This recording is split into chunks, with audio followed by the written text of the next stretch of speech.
Pakistan, IMF sealed the deal. Indian Forever team accessed the full documents. And we must warn Pakistanis who are watching this video, it's not for faint-hearted. More than a bad deal Pakistan could ever make. Watch this video further for complete details. Pakistan and International Monetary Fund, IMF, on Sunday finalized the bailout package after months-long talks pertaining to the size of the bailout package as well as conditions attached to it. Prime Minister's advisor on Finance Hafeez Sheikh, Pakistan and IMF have reached an agreement for a $6 billion bailout package which will be given over the period of 3 years. Meanwhile, the IMF has also announced that it has reached a staff-level agreement. But the agreement is subject to IMF management approval and to approval by the executive board.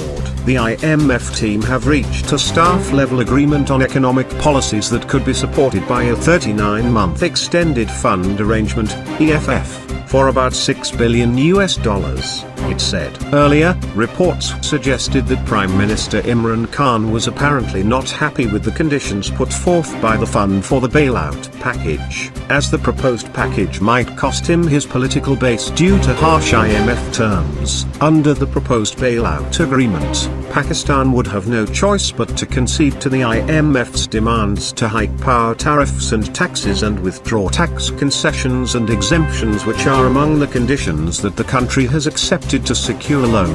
During their discussions on Wednesday, the two sides worked out a financing gap of around $11 billion for the next fiscal year, 2019-20. Under the understanding, the government will start withdrawing exemptions offered in various taxes amounting to around Rs 350 billion in the budget for 2019-20. The two sides also agreed that Pakistan would increase the costs of electricity and gas for the consumers in the next budget. However, reforms in the tax and energy sectors have been outlined in the list of top priorities. According to sources, the government will have to reduce subsidies and take Rs 340 billion from consumers in the energy sector only. It has been agreed that the power sector regulator, the National Electric Power Regulatory Authority, NEPRA, would be made autonomous and the government interference to take popular decisions would be minimized. Moreover, the State Bank of Pakistan, SBP,